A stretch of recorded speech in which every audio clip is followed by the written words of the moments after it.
You know what time it is. Come on, quit pulling my leg. It's time for Tough Love, Easy Love with me, Terry DeFrancisco. And friends. Can you believe it? Tough Love, Easy Love, here we are again. I believe this is episode 11, and I got to tell you what, always happy about the outreach and outpouring of love. Thank you for enjoying the pod so far. I gotta say, we got a lot of good responses on the Amy Crawford episode, which was just our last one that we did last week. And if you're listening to these in order, thank you for being here. It's been nothing but a joy hosting this podcast. I get to talk to comedians. I get to talk to real life longtime friends. I get to talk to thought leaders, to helpers in the world. And that's the fun of this podcast. It's a real joy to bring it to you. And I'm so glad that you're along for the ride. If you are subscribed, thank you. If you've rated this podcast 5 stars, thank you. We've seen some wonderful results on like pod charting. Is that a word? Charts? The charts? The hits. It's really nice to see how well this podcast is doing. And as a person that doesn't understand much of that and just does it for the fun, it's nice to see that it's been encouraged and supported along the way. Thank you for doing it. This week on the pod, we've got David Price, David Z. Price to be exact, if you're following him on socials or anything like that. David Z. Price is known from New York comedy here in Cbus, doing comedy as well. Things like late night shows and improvisation, as well as many things on social media along the way. So if you want to look him up, please do. We talk about all kinds of stuff, comedy, the scene in New York, the scene in Chicago, the scene in Columbus, and additionally, what it's like to be a dad and holding space for younger generations of people that may not be the same ethos or mentality as Gen X millennials that we are so familiar with ourselves. So it's fun to talk to them about us, a whole smattering of stuff. And also how you take care of yourself along the way when you're trying to figure out how life works. How do you step into the day right? How do you give yourself a little self-care when you're busy as hell? You know, that kind of stuff. That's what's on the pod today. Hey, on that note, if you want to be a contributor to the pod and you want to get your question answered or at least wrestled with for a little bit, you can contribute by asking a question. We need you. Advice type questions are always accepted at Instagram's DMs at Tough Love, Easy Love, all one word. Again, that's Tough Love, Easy Love, just like the podcast name.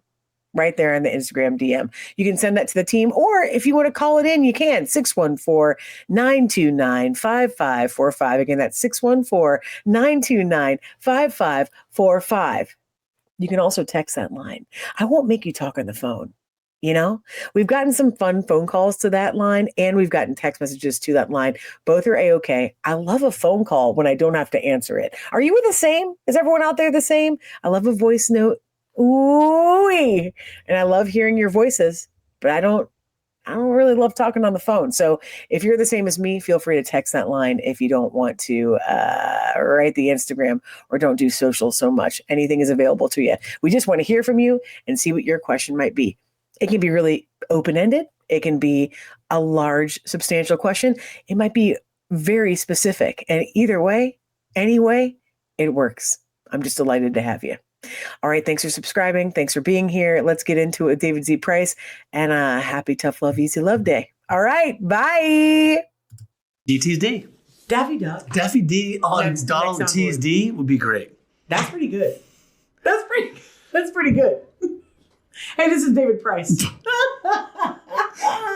What an intro. Yeah. So this show, I'll tell you more about how the show runs, but we're going to talk about ourselves for a while. Okay. Wait, are we recording now? Yeah, I started it. Oh, all right. Hi. Hi. This is David Price. He's a friend of mine. He's great. What is that? Is that my camera? You have a camera. Oh. David Price is... Here, I want to give you an overview of who this guy is. Oh, gosh. Let's make it hot. We've known each other since probably 2016. At least? Yeah, 2016. That's wild, isn't it? Yeah, because it doesn't seem like that long. David Price and I both are move backers, meaning like I came back to like help family and to make a creative home for people that didn't have it here in Columbus, Ohio, but I was in Chicago, and David was in New York City for a long time. 2 decades of NYC. 2 decades of NYC. And so we have a very similar path of like lots of time away, probably dunked more into like performative life.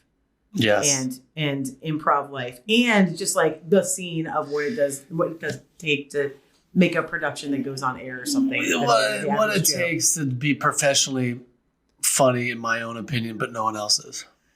I mean, you have an audience of one. Yeah. I'm really pushing for myself. I sort of dig it. I dig myself, but it's really hard to get the others. He'll get there. Let's start by this. Yeah. What did you love about New York? Give me 3 hot hits of New York that are the best. Oh my gosh. Easiest things. Here it comes. Food. Yeah, good. Not even just the flavors, not even just the taste on your mouth, just the readily availability of the foods. Just being able to go downstairs and be like, I want Thai tonight. I'm just going to walk out the street. I can have anything I want at any time. Yeah. And even if I didn't, it didn't matter. That option was there, and that was glorious. Yeah. It's glorious. So good. That's a great answer. That's 1. You said 3? 3. Oh my God. Can we just stop the whole show here? This is the end of this. This is going to be 20. Number 2, things I miss or loved about New York City, I would say culture. In terms of, I could go to any museum, I could go to any show, I could go to any comedy thing, I could go to any sporting event. The tops of all the things are just right there. Now you got to pay for that stuff. I didn't like paying for that stuff, but it was fun. That stuff's but it was available to you. It's everything is available, and that's an interesting part. I think I'm sure we'll talk about like moving home and what that feels like as an adult to like reacclimate. But I think an interesting thing about being in a city like Columbus. Columbus, for context, anyone that's listening or watching that isn't familiar with Cbus, as we actually call it in the city. Bus. Okay. I feel like it's a city of almost 2 million people. Yeah. And the weird thing is no one knows. Like, not even the people that live here. I feel like they don't know how big it is. You're absolutely right. The way that we drive is like still like, oh, I don't know, maybe I'll get off this road. And it's like a multi-built freeway. But there's not like a lot of, it's very neighborly and very Midwestern, but we're almost East Coast. So there's kind of a little bit of like, there's a tiny bit of grit, but it's still very warm. Yeah. And I also, every city of this size now has quote unquote everything. Like we have good food, we have good shows, we have good art. We definitely have a ton of art and music here. Yeah. But like,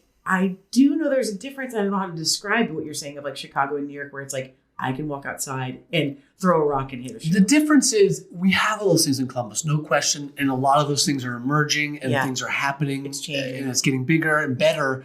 But I'm talking in New York, in my opinion, it was the pinnacle of all those things. Yes, really. There's nothing. Everything is there. All those things. Yeah. Now, can other small cities have great pockets of that? Yes. But New York is just riddled with it. That's true. Maybe to its detriment in some ways, where you're like, you miss some because it's always happening or something, I guess. But what's so wild, and I should say 3. The third thing about New York City that I miss is the smell of urine. You know what? No one says that enough. It's like no one says that enough. You just can't get it in the same way anywhere else. Midwestern urine's not the same. It's not. It's not even close. Maybe there's less.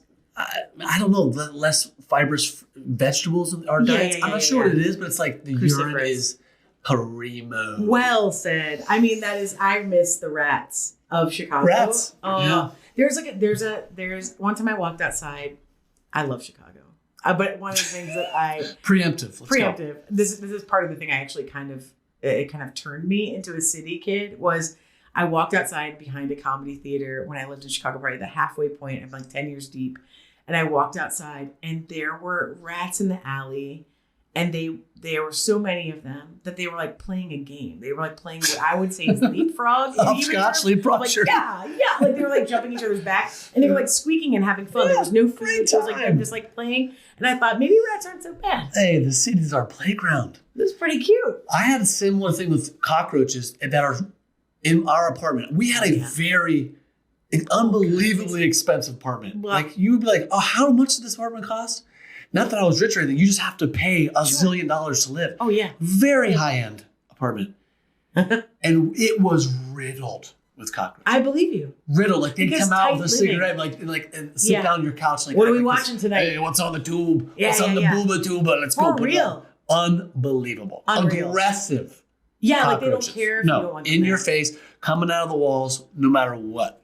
And it's the tight, like compact living that you can't really Can't get past it. escape. Doesn't matter. And it's something that is either you accept it as the norm or it's like it has to become, I don't want to say charming, but it has to become like It has part to of the become fabric charming of the, is exactly right. yeah. It has to be like, oh yeah, it's just cockroaches, whatever. But This if is what we any do. other human's like, this is the most horrific Heinous. thing I've ever been a part of. Yes. I mean, I woke up in my bed and they were in my hair. That's insane. In That's my my nightmare. hair once. That is like my number one fear. And I still was like, just get off. Just like, get Don't even off. care. Leave me alone. Yeah. Let me sleep. Oh my God, I'm just trying to get some snoozy. Yeah, for real. I mean, isn't that so funny too that we, like, that's the upside of maybe the move, other than like, I can have a yard. Yeah. I oh can- my God, I can, that like- changed everything. Yeah, That it's changed a everything. game changer. I never in my adult life thought that I would have a place where dogs could run in my bed. A yard, my kids can be like not be That's on top wild. of each other, Yeah. and the neighbors aren't screaming about us making noise, Yeah. and oh my gosh, All that shit. You don't realize you're missing that stuff until you have that stuff. Oh, total. Yeah. Because you start noticing like, oh, I guess I do have a place to park my car Yeah. without circling the block 15 times. Yeah, Or I can just go in my driveway. It doesn't cost me $500 a month to park my car. no, when we moved here, our mortgage, we were like, let's just get a little house. Like we were going to get an apartment because we thought that we had to. And then when we moved back, we were saving a lot of money to open creative spaces, this theater that we run here.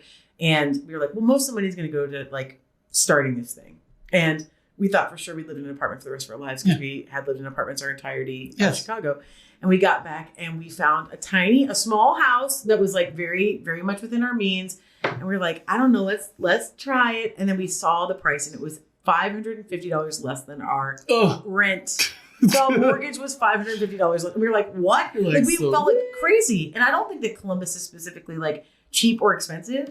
But it's not like it wouldn't be the same now. I should say that. No, This I'm is sure. before the boom. I think yeah. everything has changed. Yeah. That stuff's all equaled out. But But yes, it just made me so space. appreciative of like, Yeah. wow, this city is different than, the city is different than a city that is different than a city. You know, it's all about, and then I went to San Fran this last weekend and was like, oh, you're paying a lot of money here. Oh my God, yes. Like that's like one of the highest housing markets in Yeah, no, the forget United it. States. I don't. We've had opportunities to move back to New York and or LA, Mhm. and the gearing up to do that made me Mhm. so filled with anxiety. I know, it's wild. I was like, I'm good. Yeah. And now everything's kind of like everywhere, like we were talking about, of there's like more movies and television Yeah, productions coming forget in the it. Midwest and the East. And now there's all these like things There's that we did. Amazon. I can get anything I want Yeah, you can anytime. do whatever you want. Yeah. I know. And you can be on like Netflix from here at this point, which is a wild ride. Yeah, New York sucks. See, he's changed. He was so on your side at the beginning, by the way. Sorry, New York, you suck. And I'm out. that's what he feels. I'm out. David is also a father. Oh my gosh.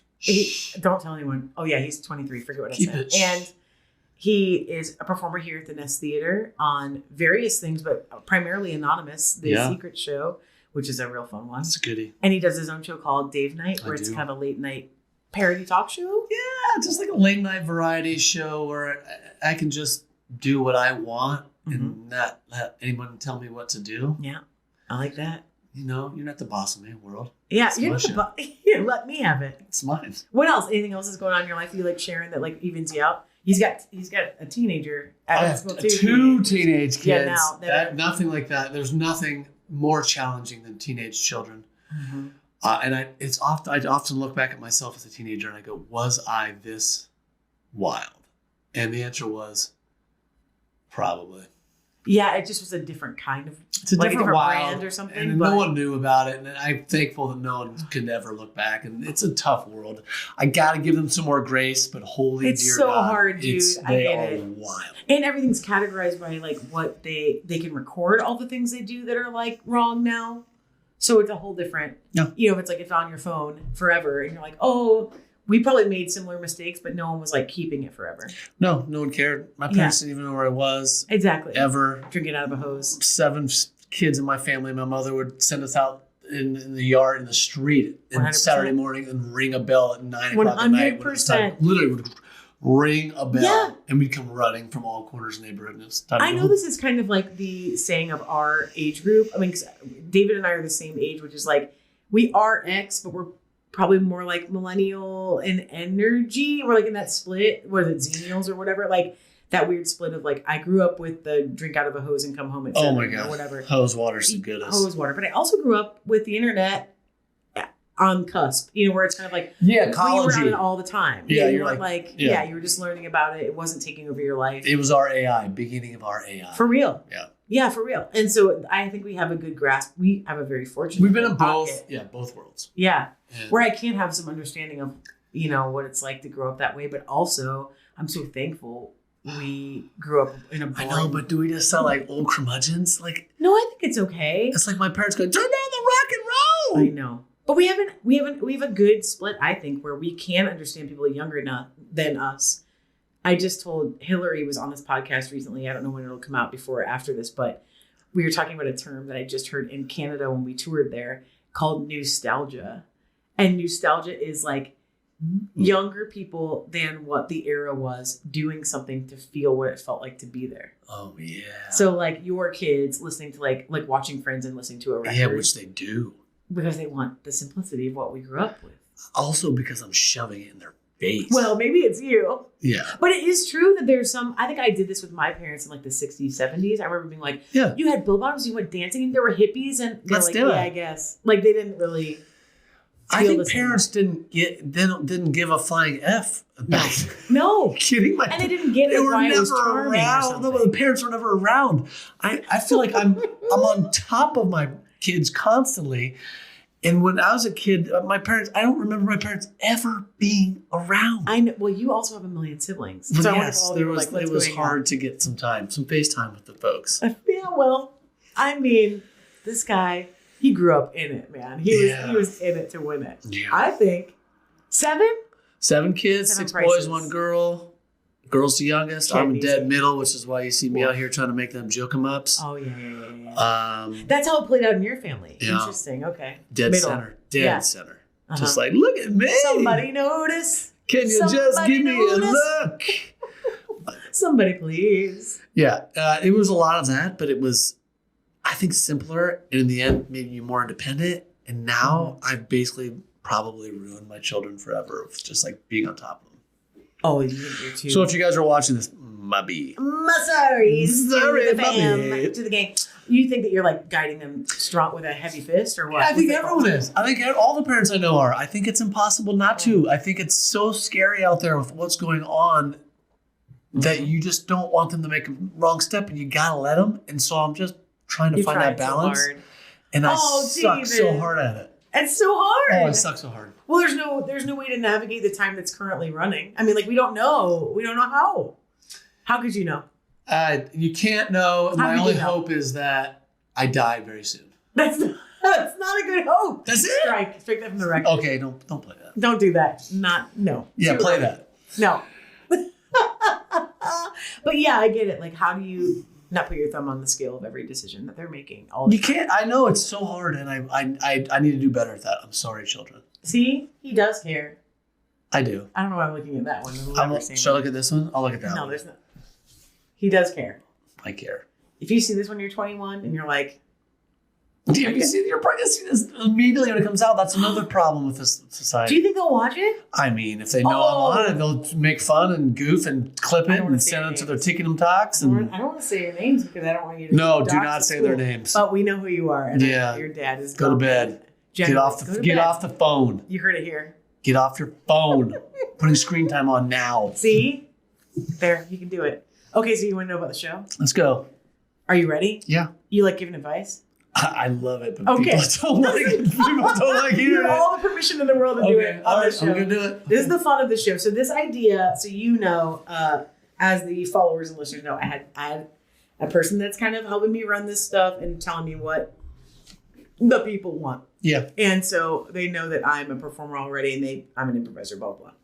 But people know me as this gal on a porch that gives like little quippy things. So Little advice. they were asking me for advice. And I was like, I don't like to give advice unless I'm directly asked. I don't want anyone I don't want to like tell anyone how to live their life unless they want me to really truly tell them. Yeah, once they ask for it, That's sky's the all limit, baby. Yes, and you know me well. Like David has known me for a while now. That like I am mostly, I'd say 75%, 75% bohemian sweetheart that wants everyone to feel good and is like generally a people uplifter. I can buy that. See, I'm in. got him. I'm And secondly, the other part of me is like a person that's been coached and isn't afraid of actual feedback because of probably like leisure or like sports or like where you actually get a coach to say, do this thing and change your reps so that like you can hit the diagnostics better and it's not ego driven. Yeah. So I didn't mind like actual coaching. So Tough Love, Easy Love was born out of, we give nice, kind love first. So you're going to get a question. Okay. You're going to give the soft, gentle advice. Ooh, something sweet. Something little thing to like put in their pocket, you know? And then the second version is rub some dirt on it and just like give it to them straight. Okay. And then if we feel like one of them is more accurate of a fit than the other, we can declare that at the end. Of like, this is an easy we get to decide which is the best. We get to decide which one feels better. I love it. Okay, cool. Yeah. You, here's your question. And they're often from followers or people that have seen us. I'm going first. Life. Well, we both answer together. Okay. We both answer together for hard, but we just kind of chit chat about it. Okay. Your question is, oh my gosh, where is it? Okay, I got it. This is from Ella, a write-in on Instagram. And her question is, how can I manage work and life responsibilities with things I'm passionate about while still finding time for rest and self-care? This is That's a lot. That's a lot of pieces. Okay, so how do you balance the keeping the things in your life that you're passionate about or make you feel good or self-care? And this is the gentle portion. How do I think someone should do it, or how do I balance it? I think either's okay. Because I'm not the greatest at it either. I'm not either. It's almost impossible. Same. I would say, I think you got to take them.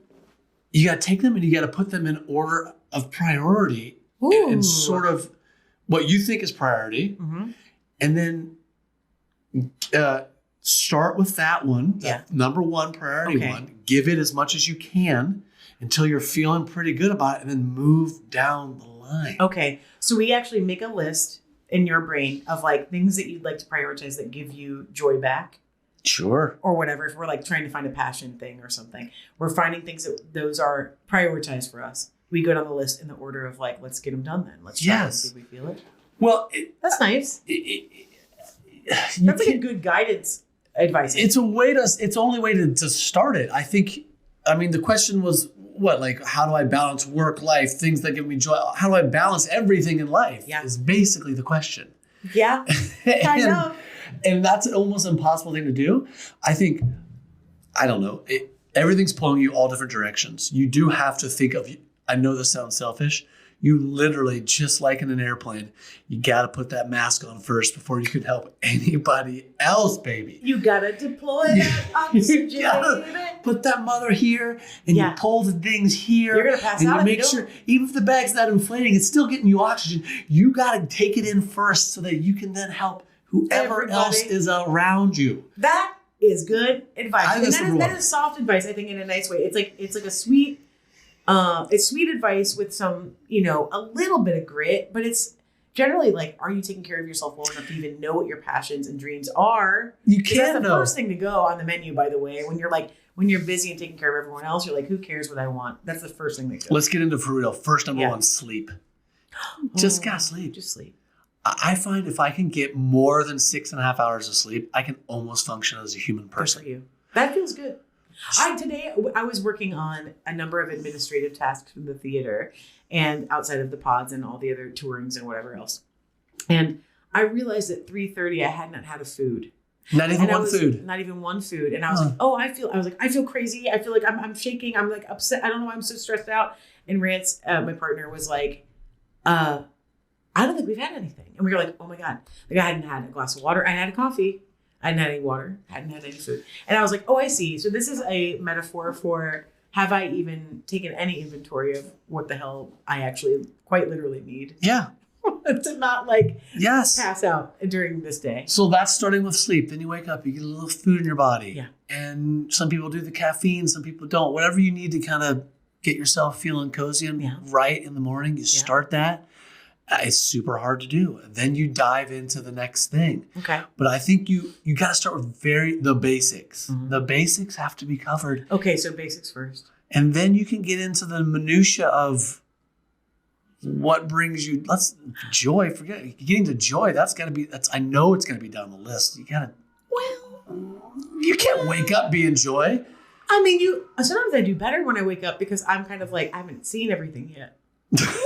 Walkity boo. I mean, like I've been really considering this I have friends that do this and talking about like social detoxes and stuff like that. And I think about how I wake up in the morning, and I often wake up by immediately looking at alerts, and then I like look at 5 things in the news. Yes. And I'm flooded with information on how I feel about those things before I even know how I act, like quite literally feel. Like I don't even know how I feel yet, but I'm like, blah, like kind of like, engorged with the news of the day. That informs your whole day. Yeah, it changes every scope and every your whole day. Yeah. So let's get into it. You get good sleep. Yep. Don't wake up and get on the iPhone. Don't wake up and don't right. check your tweets and your dings and your dongs. I've got a friend that doesn't go on till noon. See, I love that. And it's so hard. I don't know if I can do that, but I love that. I love it too because you could work before noon, but you're not like do all looking kinds at of stuff. You could exercise. You could do work on your computer, whatever. You can't be looking at the dings. Stretch. Take a walk. Drink some water. You can maybe get on some emails. Who knows? But like don't dive into the nightmares. No, not yet. But when you do, don't dive into the nightmares. Don't go too deep. And the challenge here on this question to me is like, how do you balance, once you have that stuff adjusted, the life responsibilities, how do you keep the things that you're passionate about while still finding time? Like, meaning like, how do you keep this? Here's an assumption of like this question. Let's say that I know that I love pottery. And we all do. Honestly, shout out to pottery. Let's give it up for the pots. Let's give it up. For a vase. A little vase, a pinch pot. A little pinch pot. Ashtray for your folks and your six. I'm in. Honestly, very good. Very good. Spaghetti hair. Whatever. Good for you. Push it out. Ceramics. Let's say that you have like a real passion for that. But my guess is they're saying with the load of what we all kind of put on our backs, how do you keep the good things that give you that like kindling for joy in your life in orbit around how serious and full all of our lives have become? That's what I assume the question to mean. I think that's certainly a way to look at that question. I think I wish I had that answer because I would be doing it right now. But same. Why is it so hard? It's almost impossible because we just don't have enough time in the day. But that's a yucky way to say it. Again, I think that the nice, fluffy way to say it is wake up, have a little time, get off your phone. Maybe allow yourself to this sounds like cheesy, but allow yourself time to like dream. Daydream and like think about possibilities. I do so much better as an artist that way. I agree 100%. Big time. My wife has been saying this to me forever, and she's super optimistic and I'm super pessimistic. Mm-hmm. And I'm always like, I'm always like, that's nonsense. But what she pushed on me for a while was you get up and you get some sun in your face. That's a thing. I know it's a thing because I started doing it. It works. Or something like that, right? Anything. 5 minutes outside, even if it, you just like she leaves the shades up in our room so the sun wakes us up. And it first drove me insane because I would wake up with any light. Vampire! And sizzle down. Yeah, and then I was wearing garlic around my neck. Yeah, man. And now I'm like, I need that sun. It sort of grounds me in a weird way, and I'm all in. Yeah, you're like circadian living. Whatever the nonsense science is, it just worked for me. Your circadian rhythm is. Get all your rhythms into your check and your chakras and all that stuff. But truly, like, think about like if you woke up with the light in regular time as a human being pre-screens. It's like, of course, that feels good. Well, I don't. The vitamin D and the sun and all that. So I go there, and if I can, I try to do that, and it helps. What dreams have you left in your life that have stayed in moving here and being a parent and being a person that has jobs? Like, what have you left in that gives you joy and passion, and why is it important that it's there? Oh my God, that's a great question. Thanks. When I was in New York, I was doing a lot of performing. Mm-hmm. I was doing a lot of I was focusing on that. Mm-hmm. Yeah, for sure. Improv and all the stuff I was doing and professional work and blah, blah, blah, blah. And when I moved back to New York, I thought to myself, when I moved back to Columbus, I thought to myself, that's all gone. That's all he over. Quite literally said this to us when we opened the That's all gone. Yeah. That's all gone in my life. I'm okay with that. I understand that. I'm going to move on to a different place. Mm-hmm. And then you guys fell in my lap at the Nest Theater and all the great things that literally at the exact same time I was moving back. I remember texting someone going, do you know anybody who's in town who does any of this stuff and improv or anything? I think a mutual friend of ours. Yeah. And he gave me your contact or told me look up this person. I don't remember how. And then I think I got a hold of you. Yeah, and I think I Facebook messaged you or something. I think you did too. And the next thing I know, I'm performing more than I had before in New York or in a richer, deeper way. Yep. And I allowed that to be in my life, and it was great. It was amazing. Yeah. It probably saved my life here in Columbus, to be honest with you. Oh, that's sweet. And I can see that. I think that there is like this weird, something I've really seen in friends of mine, and I have very, you and I both have very like traditionally successful friends and like that have made it, quote unquote, and all those things, like done really, really big, substantial projects. That said, I feel like I've seen a lot of like really exceptionally talented humans that hit like, let's say, 35, 40, maybe older, but like, let's just say that's the age. They hit this thing and they have this like mean inner voice, or sometimes a literal voice. It's like, it's time to put away childish things. Yes. You're not allowed to feel any joy anymore. It's one thing to like think that you're going to like make your maybe full career salary off of, doing pretend at 11 o'clock at night. That said, there's also this weird push that's like, I guess I'm not allowed to ever do anything fun anymore. And I have to be have a traditional job and never speak to my friends that are creatives. And it's like, that's kind of all bullshit. It is, but I had that inner monologue. I've told myself that off and on. And I fight. You have to fight to push it aside and carve out a little niche for anything creative, whether that is, which we all think it should be pottery, obviously, but whether that's pottery or painting or comedy or soccer, anything, sports, whatever, like just doing whatever it is that's creative to you and makes you feel like you. Yeah.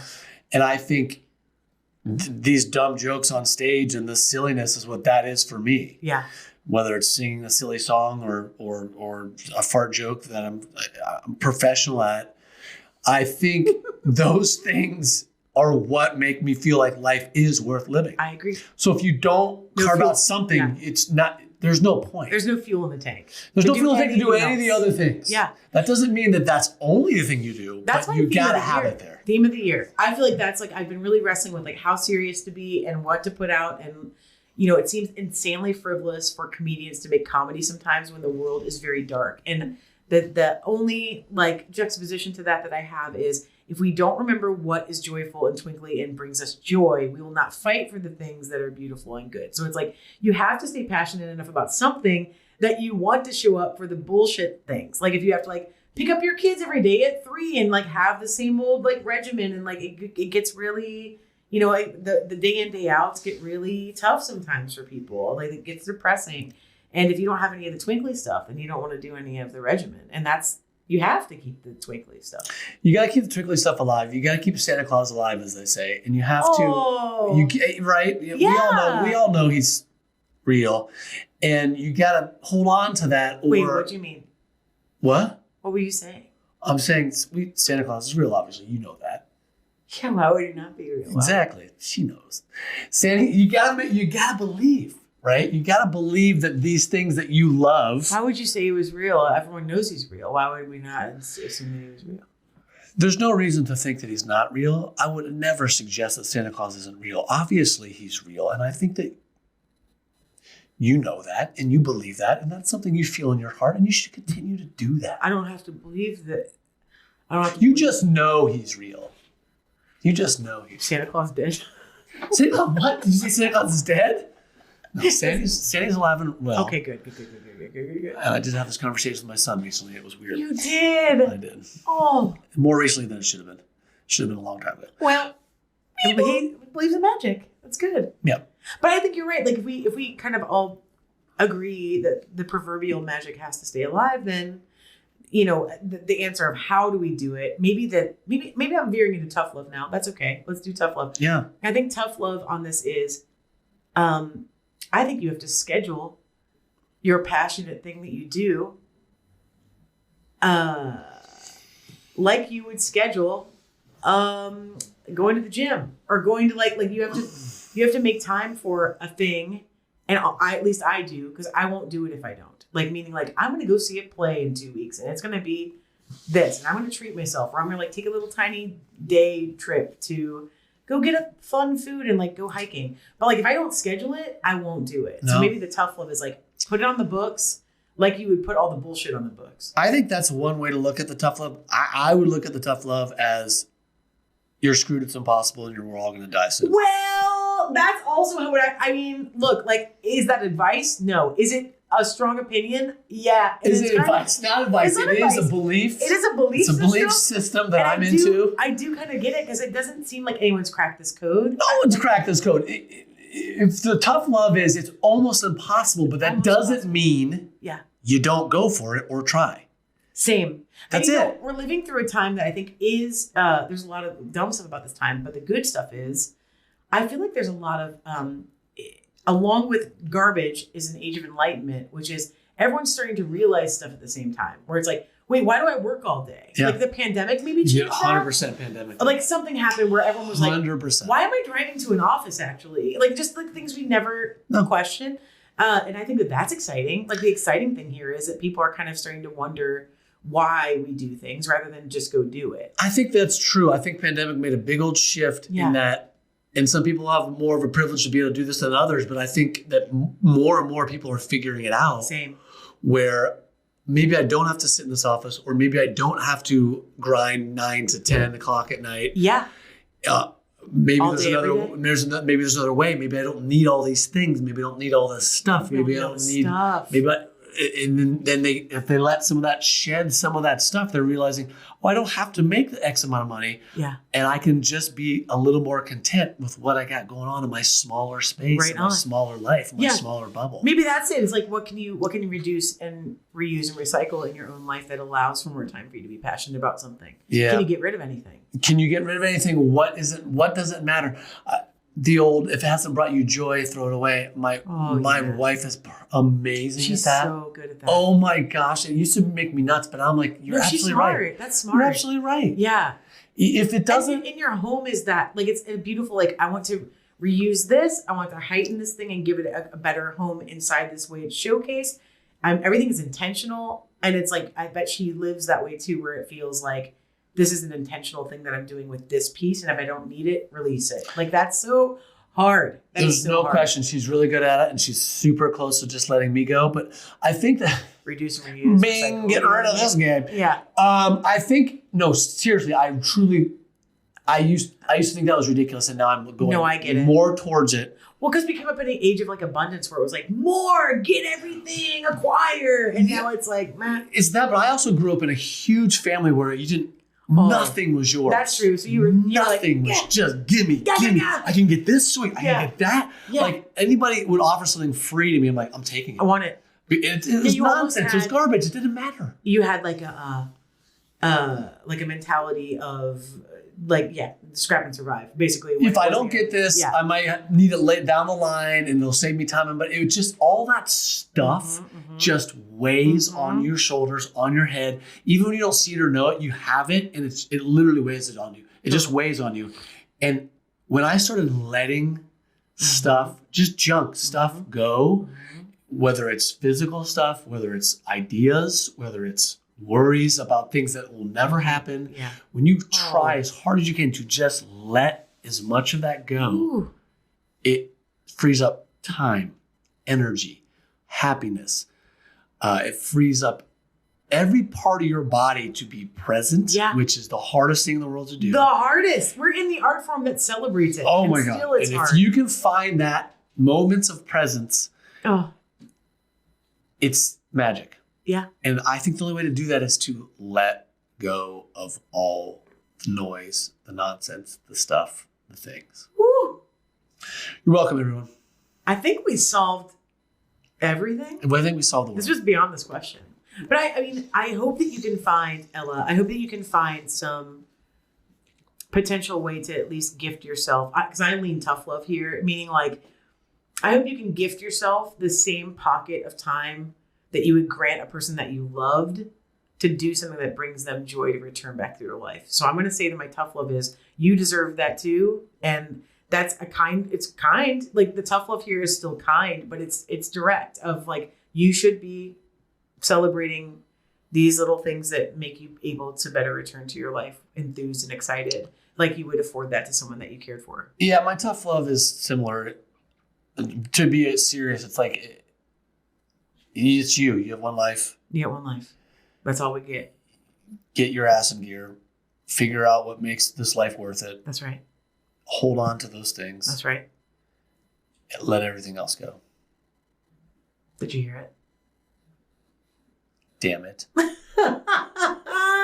Hey, how about a round of applause for David Price? Oh, we love him so much. You can catch him in projects here if you're in Central Ohio, in Columbus, Ohio. You can see him at the Nest Theater and around various parts doing cool shows. But otherwise, can they find you online anywhere? Yeah, you can catch me on my socials. They're all at David Z Price. That's Z as in zebra. David Z Price. All the social things you'll find there. You got it. We love them. Thanks for watching and listening to Tough Love, Easy Love. We'll see you next time.